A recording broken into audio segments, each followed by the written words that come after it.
Yo guys, welcome back to my channel at muli na naman tayo nagbabalik dito sa malupitan game na walang iba kundi Manok na Pula. At kung bago pa lang tayo mag-umpisa mga pre, huwag kayong kalimutan mag-like, subscribe, huwag nyo rin kalimutan bitutin yung notification bell all para hindi uli sa aking malupitan video rito mga pre sa Manok na Pula. Ako nga pala si Ryan Gamer at ngayon guys, ang gagamitin natin manok ngayon mga pre dito sa ranking mga pre, walang iba kundi manok na boksingero. Yan ang gagamitin natin mga pre sa ranking at S lang siya, hindi siya S plus. At ito guys, kung nakikita nyo naman mga pre ay level 13 na kaagad to si manok na boksingero. Dahil nag-grind nga ako mga pre, kaya isang beses na lang ako nagbo-vlog mga pre dahil nag-grind talaga ako sa CCU. At yung CCU mga pre, tsaka ako na lang papakita sa inyo.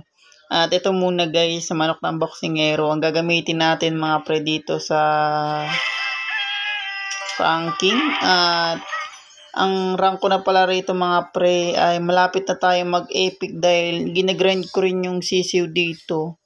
Ang konting kayambot na lang guys, 200 na lang mga pre ay mag-epic na naman tayo at napakabilis mga pre makuha natin ang legend dahil kung napapansin yung mga par ay may kalahati na kagad yung legend na natin sunod ng epic dahil may nakakalaban ako ng legend pero may hina ang mga manok na ginagamit nila mga par. Eto may once win na siya guys dahil tinesting ko siya. Yung pa lang siya level 10. Tinertin ko lang talaga guys. At malapit ko na pala mabili dapat si guys. Yung One Punch Man. Inuna ko muna itong mga manok ito kasi mahal din upgradean dun eh. Parang sisiw lang din. Kaya pinokus ko muna rito mga pre. Sa manok na boksingero. Yan na. Bronze ang kalaban natin mga par. Makikita nyo lang dito sa akin guys, dito sa akin Ryan Gamer, ibang manok lang mga par, pero yung lugar di ko napapalitan kasi dito na talaga ako naputol mga pre, dyan sa mismong lugar na yan. Kaya ang gagawin natin mga par, di ko na papalitan yung lugar natin mga pre, hintayin ko na lang mag-update para mabili pa natin yung magbagong lugar mga pre.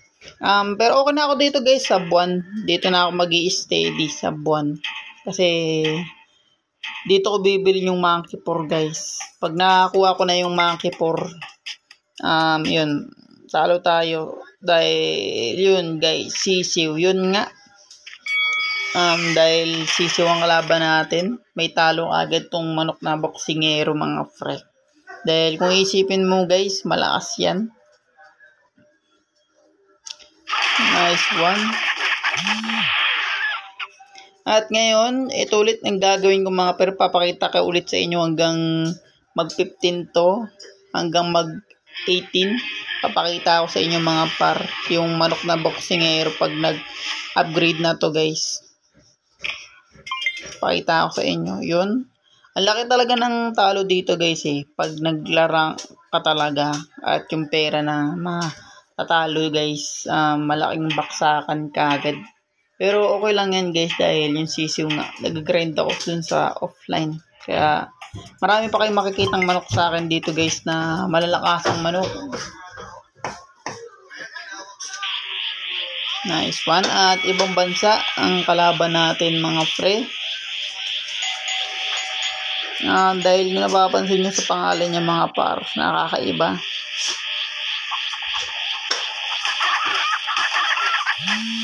Talo tayo 2 beses dahil yun nga mga par max na yan kahit normal na manok yan. Shoutout sa mga nakakatalo sa akin dito mga pre. Kasi talagang tinetesting ko yung manok guys pag nag-level na 13. Kaya abangan yung mag-level Pakita ko na lang siguro sa inyo mga pre pag level 16 na to. Anak na boksingero. Dahil dalawang lang yan. Adjust na level na natin dyan guys. Yun, talo ulit tayo. Nice one. At malakas ang makalaban natin.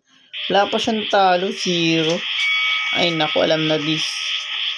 Cheaters to mga pre. Mag-bronze pa lang siya, pero mayroon na siya niyan. Kung isipin mo, matagal makuha yan guys.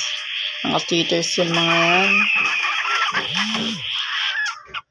Dapat tingnan mo, 1,000 mo yan bago makuha guys. Ayang malakas na manok na yun. Ewan ko guys kung bakit lumalabas yun. May cheaters na naman dito. Pero pag nag-update to guys, wala. Sayang yung mga cheats na na-upgrade mo sa manok mo. Dahil pag nag-update to, kasama yung cheat. Kaso nga lang, di na save sa cheat. Kaya yun, balik ka ulit sa 0. Kaya maganda hindi kayo mag-cheat guys. Dahil nasa save to.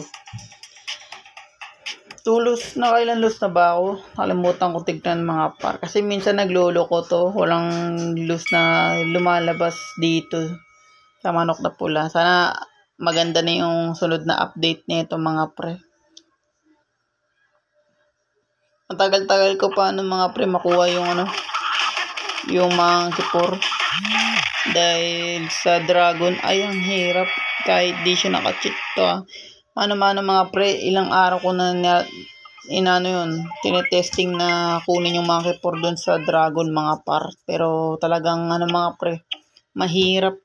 Kaya pero tinetesting ko pa rin naman mga par para para madali ko makuha yung monkey por. Kaso nga lang mga par, mahirap ma-upgrade daw yung monkey por. Sabi ni Evo Coloco, mahirap, malaking pera ang kailangan para ma-upgrade at mapalakas mo yung monkey por. Pero may sisiw naman ako dito, doon na lang mag-grind sa sisiw siguro mga par, pang-upgrade.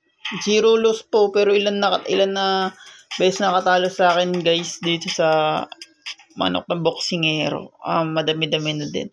Mga pang-apat na ata yun natalo ko guys, pero wala pa ring bawi. Saitama bronze, sasakalabas tayo ng mundo guys. Nice one. At bugbugin lang natin to, body blow saka uppercut.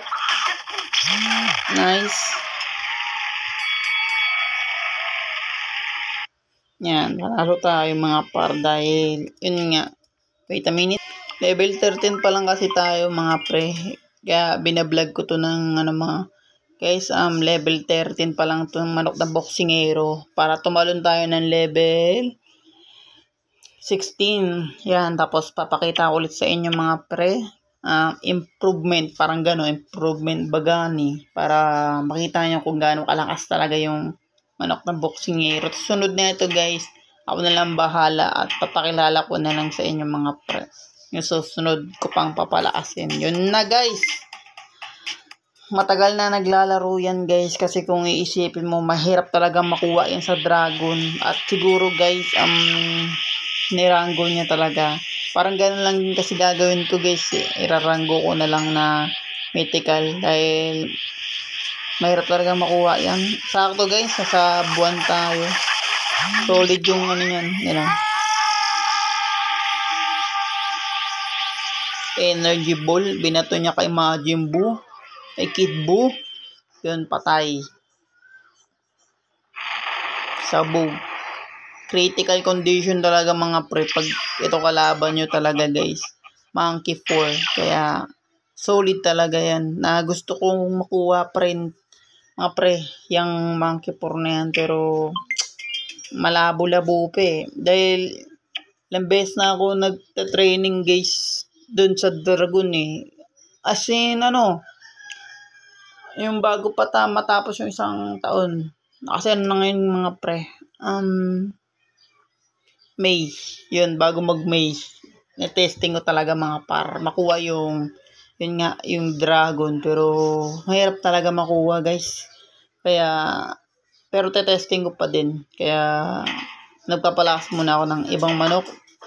Kasi pag ayun ginawa ko yung dragon, mahirap talaga ma-upgrade yung ibang manok rito. Kaya kailangan mga pre, magparami ka muna ng pera sa sisiw, tapos palakasin mo muna yung manok mo.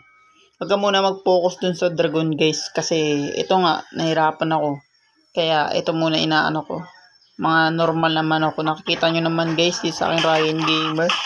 Yun nga mga pre, mga bago dyan, huwag yung kalimutan mag-like, subscribe. Huwag yung kalimutan, bitin yung notification bell all para hindi ulit sa akin malupitang video rito guys sa Manok na Pula guys.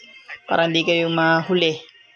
Dahil mga marami pa akong ipasok na game dito sa aking Ryan Gamer. Kaya abangan yun mga pre. Dahil yun, marami pa dahil madami pa ako nakikita sa Play Store na tutuusin mga part, di ko pa nabablog dito sa aking Ryan Gamer. At yun, kalaban natin si Saitama. Ang mahal ng presyo yan guys, 2 billion presyo ni Saitama.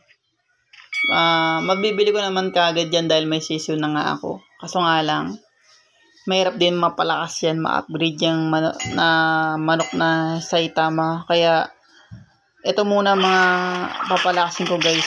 Yung katulad ng manok ng Niebe. Yan, mga papalakasin ko manok ng Bonjing. Pangkasal. Dahil mga legend yan dito. Tsaka Seahorse. Tsaka athletic na si Julo yan. Mga papalakasin ko. Tsaka Lechon. Tsaka Green Reaper. Yun muna mga pre-focus muna tayo dun. Para may content ako dito guys. Di sa Ryan Gamer. Kasi kung puro sisiw lang, mahirap talaga. Yan, legend. Sakto sa ano niya guys. Sakto sa rango niya mga par. Legend na. Kaya, ako na yan, legend. Siguro marami na rin malalakas na manok yan guys. Ginamit lang talaga niya si manok na sisiw. Can beat me. Oo nga. Can beat me. Hindi naman talaga natin siya matatalo guys. Dahil level 13 na level 30 pa lang tayo. Easy peasy. I am legend. Oh, alam ko legend ka. Ulit-ulit pa niya, kita naman. Nice, talo tayo. Dahil lalo tayo lumalakas mga pre pag natatalo tayo rito sa Manok na Pula. At marami pa tayo pinapalakas sa manok para ilaban dito sa battleground ng online. Pag natalo tayo guys, ox lang yan, tanggapin natin para may bago tayong palakasin na manok na hindi nila kaya guys. Yung makukunat, yan ganyan. Tulad nila Taguro. Nabili ko na si Taguro guys, kaya upgrade ko na lang siguro yun si Taguro. Pero di pa si Taguro next na ito mga par. Kaya abangan nyo yung mga next ko pa rito kay dito sa Manok na Pula guys, dito sa Boxingero. At ito muna papalakasin natin. Focus muna tayo dito mga par dahil yung talo na naman. Focus muna tayo dito para mag-max na kaagad tong manok na Boxingero mga par. Kaya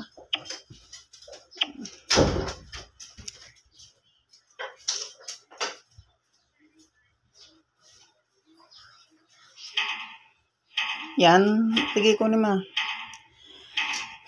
Talo tayo pero ewan ko mga pre kung bakit hindi nakalabas doon yung loose. Bilisan mo TJ. Rep kasi yan eh. Dapat mabilis kayo mag-ano dyan.